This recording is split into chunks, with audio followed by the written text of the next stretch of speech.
Chapter 41. I sat on the straw and ate the bread. Afterward, wanting to give thanks for my safe return, I took Goodwife Peregrine's pouch from around my neck and removed my mother's cross of lead. With it in my hands, I began to say my prayers in a low voice. As usual, I prayed for the well-being of my mother's and father's souls. This time I added Bear's name to those for whom I begged protection. Prayers done, I lay back on the pallet and thought of all I had seen and done that day. It was hard to grasp. Then I listened to the rain as it continued to beat down, hoping it would lull me to sleep. My mind kept returning to this man, this John Ball, whom Bear was meeting, wondering if he were part of my puzzle, and why Bear was hiding him from me. Unable to resist, I got up, crept out the door, and then out to the dim hall. When I reached the steps, I moved down silently, holding onto the wall for balance. Halfway, I paused and looked into the dimly lit room. Bear was sitting at a table, his back to me. Standing by his side was Widow Daventry. Seated opposite was a man who I assumed was John Ball. Compared to Bear, the man was quite small, though his face, what I could make of it, was strong, with a large nose, deep-set eyes, and a severe mouth. His brown robes and tonsured hair showed him to be a priest. That in itself surprised me, because Bear had told me he had little faith in priests. "And the city apprentices?" I heard Bear say. "What of them?" "Of like minds," said John Ball. "As angry as any other. The constant wars in France, the taxes and harsh fees, these things grind them down as well as any man, peasant or not. They need better wages and an end to the guilds." "All that may be true," Bear said, "but from what I've seen and heard in my travels, they won't rise up now." "They will if they can reclaim their ancient freedoms," said Ball. "And with the righteous hand of God," he lifted his fist, "it's my destiny to lead them." "Then you had better wait till King Edward dies," Bear said. "How long will that be?" "Soon." "Can you be certain?" "It's all the talk of London," Bear said, "as well as the court at Westminster."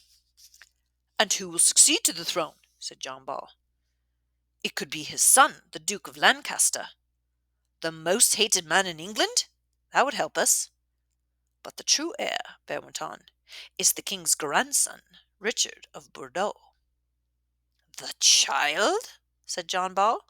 "Better yet, that would bring even greater weakness."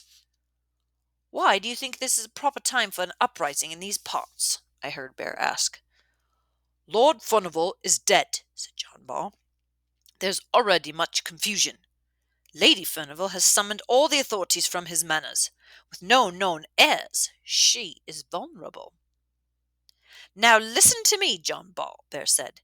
"It's not for me to tell you how to act, but if we are to talk of Furnival's heirs, in my travels I've discovered something of great importance."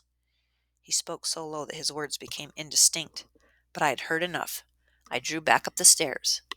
That Bear was engaged in rebellion of some sort, I could not doubt. In Stromford, mere talk of such things was considered a hanging offence. What would happen if Bear were caught? It seemed, moreover, that he was not just a juggler, but some kind of spy. As I lay on the pallet, I tossed and turned until I finally decided it was air I needed. Getting up, I poked the shuttered window open a little way, then glanced down upon the street. At first, I thought it was deserted. Then, across the way, I saw a figure standing in the shadow of an overhanging building. I thought of going down the steps and telling Bear. Instead, I held back. This time, I would stay put as been told. As I lay back on the hay, I was determined to remain awake until Bear returned so I could tell him what I'd seen. But the day had been long and tumultuous, and despite my intentions, I fell asleep. Chapter 42. I woke the next morning to the deafening peal of bells. They were so loud, so tumultuous, for a brief moment I thought the day of judgment had arrived. Then I remembered I was in the town of Great Wexley with its many churches, and it was the feast of John the Baptist. Even so, it was strange to waken in so closed a space, the air stale, the only light being that which slipped through the cracks in the shuttered window. But the pain in my wrist had gone, and only a blue mark to remind me of the attack. I turned to Bear, wanting to tell him about the man I'd seen outside the tavern the night before, but he, taking up most of the space on the pallet, remained asleep. To amuse myself, I plucked fleas from the straw and crushed them between my fingers. When Bear still didn't wake, I grew restless and crept out of the room, making my way down the steps to the inn's main floor. Halfway down I stopped. The smell of wine was ripe and blended into a more embracing warmth of new-baked bread. Through the open door, bright light streamed in. The rain had ceased. The tavern room was crowded. There were tradesmen as well as peasants, men in livery, and here and there a woman.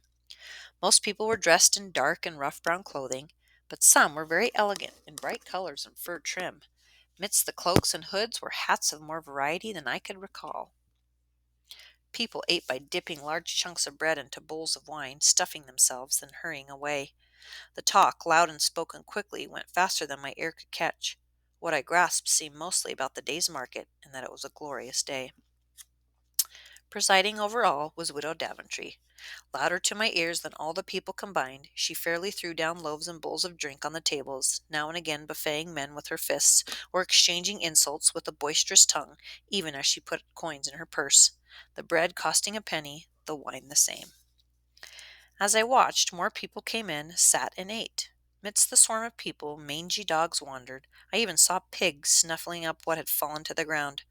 No one appeared to notice, or even care. At one point, I noticed a young man enter and stand at the threshold, casting his eye about the crowd. I say "I" because I instantly recognized him as the one-eyed man we had seen in the first town in which Bear and I had performed. I immediately backed up some steps. His survey, however, was brief, for he turned and went. I recalled Bear saying people would come a great distance for the market day. Even so, I asked myself if it was merely accidental that he came to the green man's door. Could he be in search of me or Bear? I hastened up to our room to tell Bear, but he was still asleep. Reluctant to wake him, I returned to the steps to stay on guard. But as I sat there, I found it impossible to escape the sensation that something dangerous was drawing in upon us. It put me to mind of the snares Bear used to catch the birds we ate. An unseen loop pulled tight until the unsuspecting birds were caught. Perhaps we now were those birds.